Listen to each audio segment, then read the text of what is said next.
SandySaysRead, and welcome to the channel. Today we are going to do a review and discussion of a book that's in our Fractured Fairy Tales Reading Challenge. I'll spit it all out there for you guys. The Fractured Fairy Tale Reading Challenge is something I started here at the channel this year in 2025 to bring you guys some twisted fairy tales. Yes. So far, what have we done? We've done Hansel and Gretel, and we've done a Sleeping Beauty one, right? Yes, Thornhedge, that was it. I've slept since then, and now I'm going to bring for you Spindle Fire by Lexa Hillyer. You guys, we're only going to review a little bit of Spindle Fire because I have DNF'd this book, and I'm so disappointed about that. I'm disappointed for a couple of reasons. Number one, I really wanted to enjoy this book. Look at how pretty this book is. Isn't that lovely? It's a really pretty cover, right? Yes. It had promise. It had so much promise. And I liked the inside flap that I had read for you guys when we talked about all of the Fractured Fairy Tales that I had picked out so far to read for you guys. We talked about it and it looked like it was going to be something interesting. It looked really interesting because out there in the world so far, I have seen quite a number of these twisted fairy tales taking on the Sleeping Beauty story, but making Sleeping Beauty the bad guy. You know, Sleeping Beauty turned into the antagonist. Sleeping Beauty was the reason that she had to be put to sleep. She was so bad, so evil, so awful that she had to be put to sleep to save the kingdom for some other reason, right? And so Sleeping Beauty being awakened was a problem in these fractured fairy tales that I have read so far, or that I have experienced so far in my reading life. Okay, and looking at Spindle Fire, reading the front cover flap about Spindle Fire, I thought, oh my gosh, this one's going to be different. This one, the Aurora character, Briar Rose character, isn't going to be the problem. She's not going to be an antagonist. She's not an awful person, okay? And from what I've read so far in the book, I got up to page 125, she's not an awful person. She's not a terrible being, okay? The fact that she was put to sleep at age 16 is still unfortunate and sad. And we're disappointed by the fact that, yeah, she had to be sleepened, okay? The curse that was put on her is still a sad thing in this book, in Spindle Fire. I'm going to say that, okay? There are good things in this book. We're going to talk about those good things, okay? Just because I DNF'd the book doesn't mean it's horrible, terrible, bad, awful. There were just some things that made me go, I'm done. We're going to talk about that too, because I bring you the good and the not so good. And this is an honest review. And here at the Sandy Says Read BookTube channel, there is always something good in a book. So we're going to talk about it. First, before we begin, I want to welcome you to subscribe to the channel. Please welcome your friends to subscribe to the channel too, because this is a BookTube channel where we do honest book reviews and we do BookTube tags and all kinds of bookish fun stuff. Shall we begin? But you know, before we begin, I ought to, hang on here, guys. I ought to welcome you to grab your bingo. That's not it. How many bingo cards do I have? I want to welcome you to grab your Sandy Says Read bingo card. This is from the Bingo Baker website. There you go. See what that is. Sandy Says Read. Your Bingo Baker card. I will put a link to this in the drop-down box below so that you can generate your Bingo Baker card. And as I go through this little review and discussion, you can check off the boxes of the things that I say. There are no prizes. You don't win anything, but you do get the fabulous dopamine rush. Each time you get to click something off there. The freebie in the middle is Sandy Says Read, because this is the Sandy Says Read BookTube channel. Yeah. Okay. Now we'll try to hit some of these for you. Okay? Okay. Here we go. Now, shall we begin? We'll begin with the specs. And the specs are probably one of the boxes on your Bingo Baker card. Okay. The specs for Spindle Fire. Spindle Fire by Lexa Hillyer. This was published by Harper Teen, 353 pages, and the map inside is by Carla Weiss. I'm going to show you this map because it is fabulous and cool. Hold, please. It's up here for you so you can see it. There's the map. Look at that. Is that pretty cool? Look, there's a raven. These mountains of Le Morte. Isn't that cool? I love it when the books include a map like this. I mean, it's pretty detailed.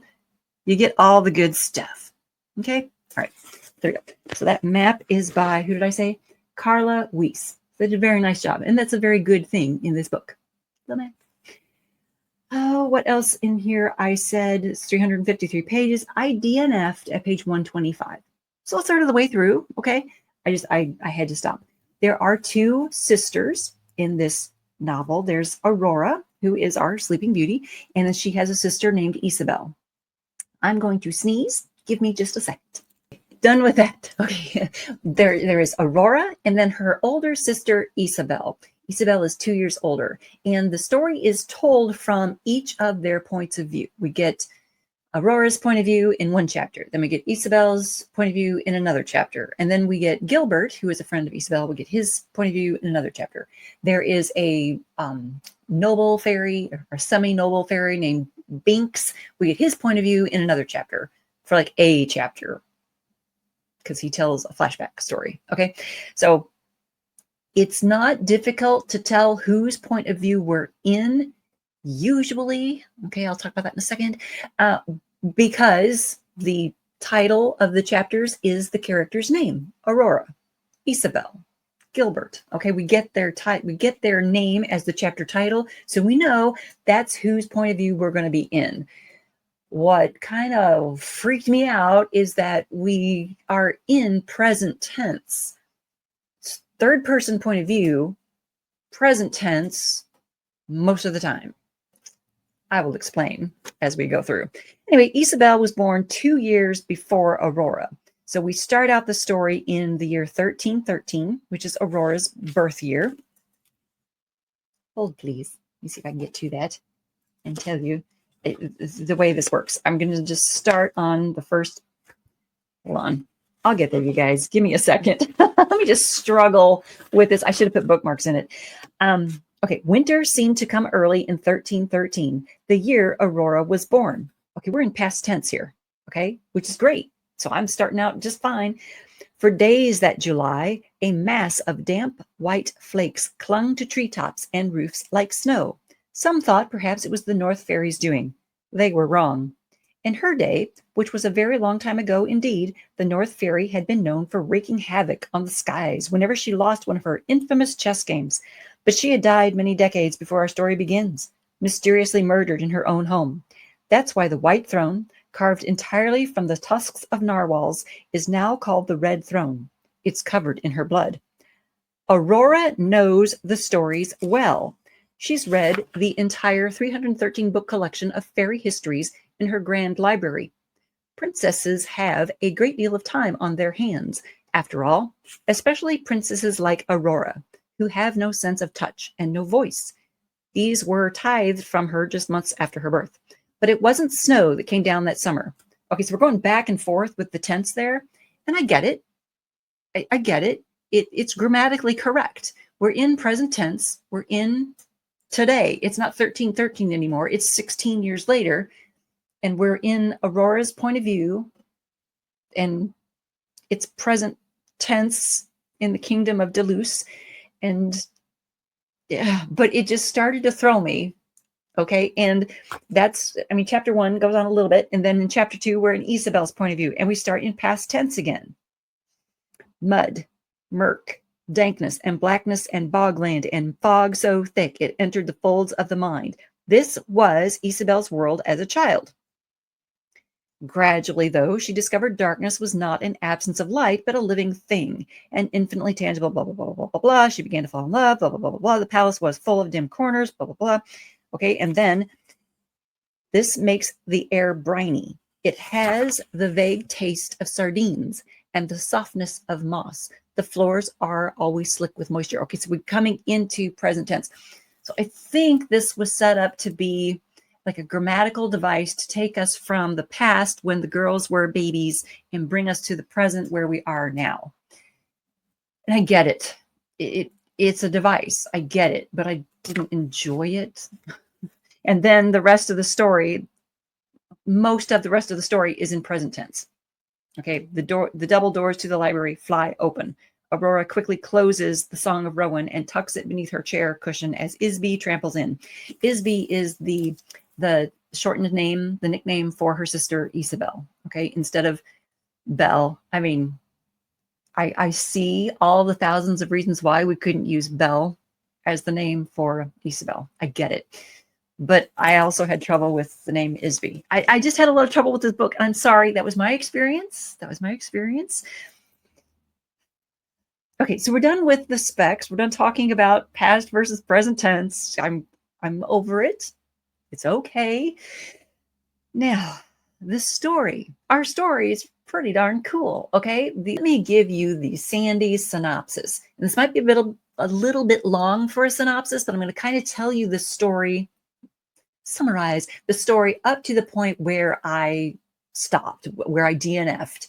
Because I DNF'd at a point where I became kind of angry. Here we go. Okay, so we have Isby, Isabel. She is 2 years older than Aurora.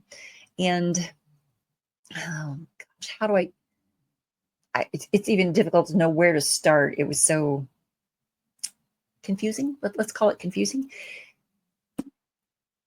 The story opens with Aurora is about to turn 16. And for her 16th birthday, a couple of princes from the neighboring town are coming over to join the celebrations. One of them is going to marry Aurora. Then everything is going to be great and wonderful, fabulous, right? Well, on their way to the kingdom, those two princes get murdered. They're murdered, and I'm reminded of The Princess Bride. You know, I have my wife, my bride to murder, and Gilder to frame for it. Someone's getting framed for this. Okay. Now there are like a board of directors. There are guardians who take care of the two princesses and the castle and the kingdom because the king and queen are dead. So these two orphaned princesses are taken care of by this like conglomerate of people, and this conglomerate of people, they are trying to figure out, okay, what are we going to do now that these two princes are dead? What are we going to do with these two princesses? Well, the two princesses are listening to this. They sneak around the castle and they're listening to what's going on in this, boardroom situation. And they're like, well, darn, what are we going to do? What are we going to do to safeguard ourselves? And, something happens and the guardians are like, okay, Isby's got to get out of here. We got to get rid of this extra princess. Send her to a convent. We'll do that in the morning. And Aurora's like, oh no, don't send my sister away. Mm-hmm.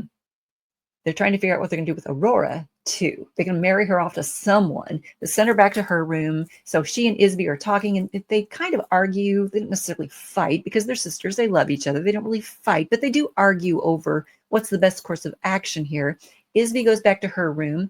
Gilbert, the kid who works in the stable, he comes in and he's like, hey, best friend, what's going on? And she tells him, they're going to send me off to a convent. He's like, I got a better idea. Come with me back to my house, this little peasant community that I live in. We'll safeguard you there for a while. Great. So she goes off with Gilbert. And Aurora figures out, hey, I shouldn't have been arguing with my sister. I'm going to go apologize. So she goes into Isby's room and Isby is gone. The window is open and Aurora thinks, darn, I should go after her. Wherever she may have gone, I should go find her, bring her back to the castle. So she scales down the castle wall and gets immediately lost in the woods. She comes upon a cabin. And it's an enchanted cabin because inside the cabin, it's just a little bit weird. The rooms look weird. It's bigger on the inside than it is on the outside, right? The cabin just looks weird. And she comes to a room, like in the attic, where there's a spinning wheel. There's a spindle. And she thinks it's fabulous. It looks really interesting and it spins a lot. And I don't remember if she actually touched it and pricked her finger or if she just got caught up in the spinning of it or the fieriness of it or what happened, but she's stuck there. She's a little bit out of it, and some guy comes in and he's like, hey, what's going on here? Who are you? Are you real or are you one of the touched folk? And she's like, I don't know what you're talking about. So he asks her a bunch of questions. He's very untrusting of her. And she's like, I should be untrusting of you. right? And she's like, wait a minute, how am I able to talk to you? I have my voice. And she thinks this is weird too. And she feels pain, like the heat from the spindle. She feels it. She's like, wait a minute, I can feel, I have my sense of touch. This matters because we learn in Isby's story what happened, what truly happened to Aurora and Isby when they were infants. So let's go to Isby's story. Isby's story, she and Gilbert go to Gilbert's house, the peasantry. She's there with them. She can't see. She's still blind, but she is able to like hear and smell things and sense things and touch things. And so she's able to like relearn her surroundings in this new place. And she goes with Gilbert to a place to learn more about what's going on in the kingdom. They're hearing rumors. The rumors are that everyone's falling asleep. All these people, it's like a plague has landed on the kingdom and everyone's falling asleep and they can't find the princesses, plural. Aurora's gone too. So they go to this guy who runs like a gaming establishment and he gambles for all kinds of things, and they gamble for information. And his name is Binks. He ends up telling them what happened when Aurora and Isby were infants. Okay, here's what happened. Here's how they lost like their sight and their voice and their touch and all this stuff. The fairies came to Aurora's christening. Of course, when they came to Aurora's christening, the one of the fairies asked for Aurora's voice in exchange for her beauty. Okay, and one of them asked for her sense of touch in exchange for something else, right? It was called tithing when the fairy gave this gift of beauty and one of them gave this gift of something else. They tithed, or they took her voice from her. They took her sense of touch from her, these different things in exchange for it. And the king and the queen were like, sounds great. I mean, the king actually literally said, hey, if she's beautiful, she's not going to need her voice to woo a prince from a foreign land. Beauty is enough. So yeah, you can have her voice. All right, so this was taking place when Aurora was an infant. And then the bad fairy came in. The bad fairy, Malfleur, I wrote this down. Malfleur is the one who came in and cursed Aurora with like the spindle thing, the story that we all know, right? Okay, so Malfleur came in and she came in saying, hey, y'all forgot to invite me. I want to extract my revenge on this. And did you all forget that a century ago, I protected this kingdom and your ancestors from the bad night fairy? Okay, the night fairy is, did I write it down? Bellcower. I might not have pronounced that correctly. Bellcower was like the night fairy who used to had an affinity for spinning wool and stuff, right? And he would spin the spindle so fast that it would like be on fire. It was like a burning instrument, right? Okay, so she, Malfleur, protected the kingdom and their ancestors from that night fairy. And she said, did y'all forget that I did that for you? And now you don't even invite me to your daughter's christening? How dare you? I will curse this child. When she turns 16, she will prick her finger on a spindle and she will die. Mwahaha. Okay, so the last of the fairies steps up and is like, okay, I can't undo this curse, but I can fix it. I can adjust it if you give me your daughter's sight. I want her vision in exchange for this. And the king and the queen are like, you got to be kidding me. I mean, she's already lost her touch. She's already lost her voice. Now you want to take her sight? And then the queen says, well, hey, I got it. Yes, we will do this. You can have the king's daughter's sight in exchange for fixing this curse. Yay. Okay, great. So Malfleur, the next, not Malfleur, but the next fairy, she does the little thing. She fixes the curse, and the curse is going to be, instead of dying, when Aurora turns 16, she will prick her finger on a spindle and she will go into a deep sleep that only true love can wake her from. And the king and the queen are like, oh, that sounds a little made up, but okay. And then the fairy is like, okay, I'm going to take her sight now. Like, well, hold up. Bring forth the king's daughter. And everyone's looking around like, what does that mean? And they bring forth little Isabel, who's like 2 years old at that point. And so the fairy has to take her vision instead of Aurora's vision. Yeah. Isabel got the short end of that stick. So she's learning of this, though, in chapter 9, when Binks, this like half noble fairy, is telling her of it. And I did not get the impression that she had any clue that her vision was taken from her because of Aurora, to spare that from Aurora. I never got the impression that she knew that. And I didn't see her grapple with that revelation. Like I didn't see her react to, oh my God, wait a minute, I'm blind because Aurora was spared that. I had to put up with that part of the curse because of my sister. I mean, I didn't see her react to that. Too many other things like got in the way, moved on, and we moved on a lot. We moved on and moved on and moved on. We moved on to the guy telling her, you know, you need to go deal with the night fairy. You need to go to the night fairy's realm and talk to the night fairy and get this straightened out with the night fairy. Go, off you go. And so they do. She and Gilbert go get into a boat. They're with this captain, and off they go to handle getting answers from the night fairy. Instead, and I never saw Isby struggle with the idea of, hey, I'm blind because my sister was spared that. I was used for parts, so to speak. I never saw her struggle with that, which obviously bugged me. It's bugging me to this day. Okay, anyway, they're in the boat. They're on their way to go find the night fairy, however they're going to do that, and they come upon a pod of narwhals. And here's where I got kind of upset with things, because the pod of narwhals, the boat like puts out a drumming, thrumming noise to attract or hypnotize the narwhals, something. And they give a spear, a harpoon, to Isby. Now remember, she's blind. She can't see what she's doing. They give a spear to her. The waters are roiling. There's like lightning and thunder and water, rain, everything. And she is the one who spears and kills a narwhal. This thing is shrieking. And Isby is like invigorated by this. She's excited by this. She is enthralled with the idea that she has killed the narwhal. And that's when I stopped reading. That's as far as I got with the story. So there's your Sandy synopsis. That's as far as I got.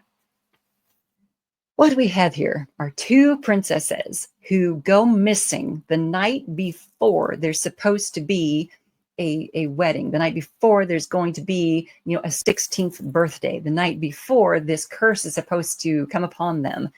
And so the kingdom is going into sleep, and there are other kingdom people who realize we need to find these princesses, and we go off on separate quests. And I think that Aurora is asleep. And I think her whole kingdom is going to sleep because of that curse. But Isby is spared. She and Gilbert are spared because they got away. They were away from the castle. They were away from that part of the kingdom when the curse went into effect. Yeah. But that's as far as I got. So I can't really tell you more about what's happening in the story. I can tell you there were elements of it that I enjoyed. There were elements of it that were going very well. There were other elements of it that made me go, what? We're going to talk about those. The writing style. Let's talk a little bit about the writing style. We had that past tense to present tense thing happening. I saw how that was a device. I saw how that was a clever grammatical device to go from the past tense when the kids were baby kids into present tense of present day. I saw how that was a device. I just didn't like it because that was my personal experience. Okay. Your results may vary. You may find that exciting, great, and new. But now let's go to page 9. Oh, please, while I get there. What's happening on page 9? Oh, yeah. Okay. Page 9 was a strange analogy. I just thought this was odd. We have Aurora. Aurora gasps, a sound that's almost inaudible. Remember, she doesn't have a voice. A sound that's almost inaudible. Her entire body buzzes with all the hectic energy of a chicken coop. Her planned marriage to Prince Philip is supposed to cement an important alliance between the kingdoms of Deleuze and Aubin.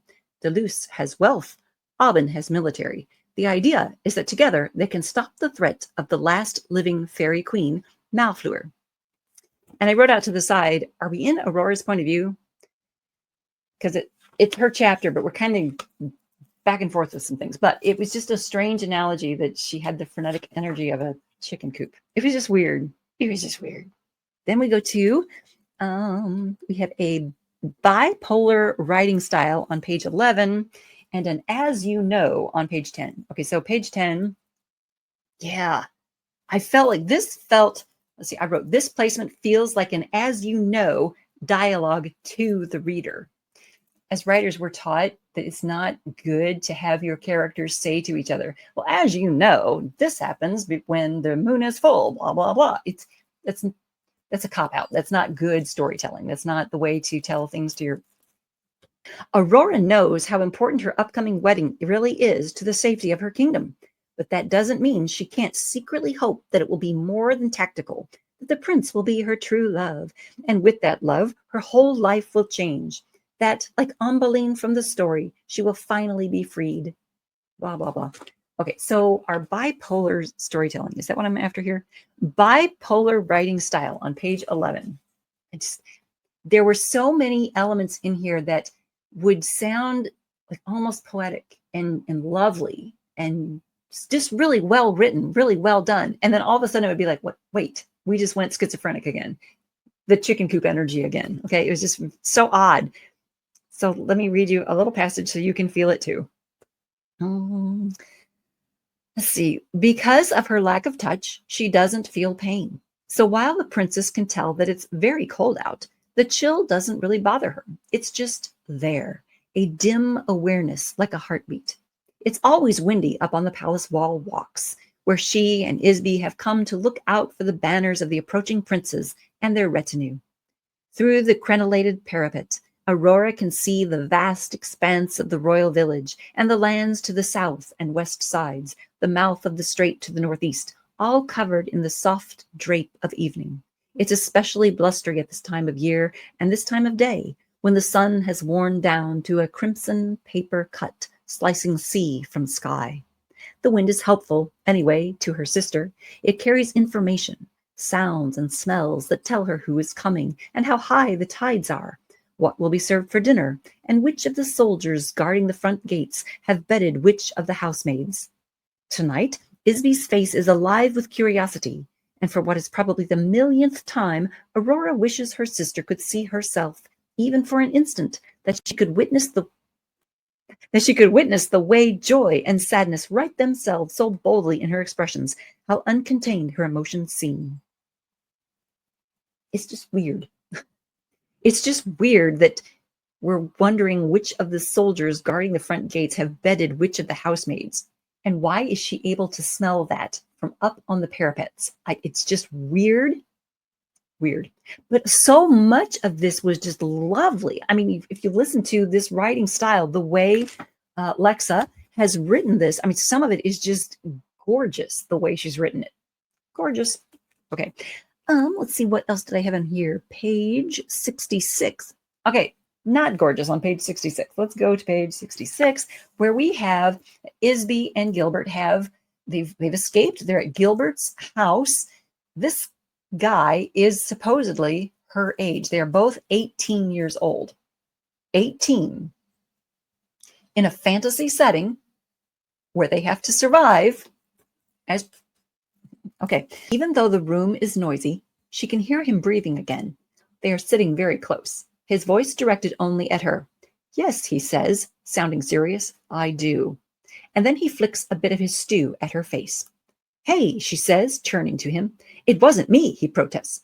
Oh, don't try and blame the children. She grins wider this time, picking up a soggy carrot from her bowl, not caring as broth soaks into her sleeve.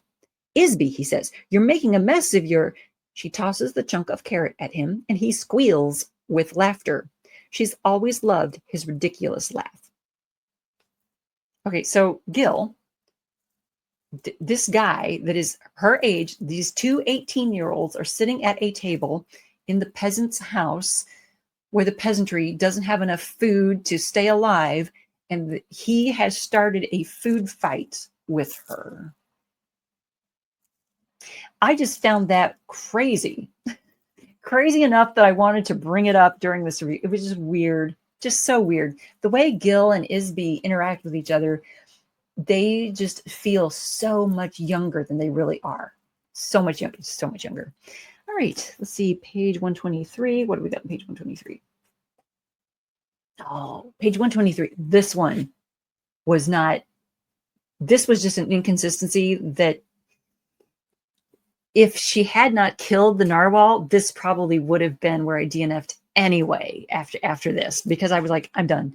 Okay, so Isby, we're in her point of view. Of course, she knows where and how Deleuze gets its oil from the fat of these animals. So she's on this little side boat with the big boat in the ocean, and she's got a harpoon and she's going to kill a narwhal. Okay, she knows, she's justifying this to herself. She knows this is how they get their oils, from these animals. She understands. Right. And Isby has witnessed many a hunt during her life. Yet somehow this is different. She's flooded with awe, wonder, and repulsion. Then she hears it, the zing of the harpoon spear flying through the air, followed by a noise Isby can only describe as murderous. The creature has been hit. It's as though the whale's cry contains the very I'm not going to read on and show you how this whale dies and how she participates, but of course she knows where and how Deleuze gets its oil, from the fat of these animals, and Isby has witnessed many a hunt during her life. How has she witnessed this? She's blind, okay? So has she gone on these hunts before as a princess in the castle where she's got guardians keeping track of her? If we look at the map in the front, Deleuze is here in the middle. It's landlocked. So how has she witnessed these things in the past? I want to know.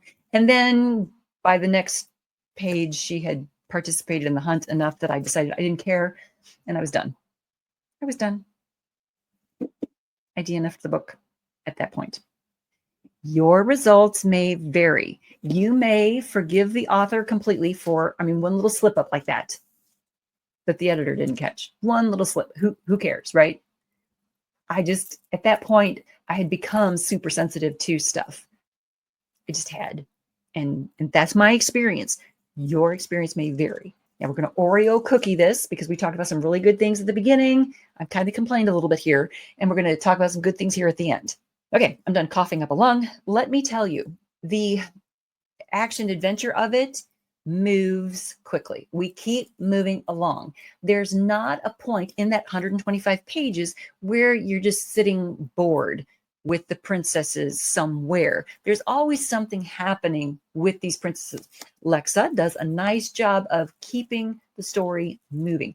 Even when we have flashbacks, like the character Binks, we have action and adventure getting to his gambling casino place, right? We have action adventure getting to him. We have the action and the suspense of the game that Gil plays with him. There's action happening. There's always something moving. And even when, Binks is like, all right, I'm going to tell you the story. And then we go to chapter 9. And in chapter 9, he tells the story. Even the story he's telling, there's action, there's movement, there's stuff happening in it, and you're following along. So there's always something happening.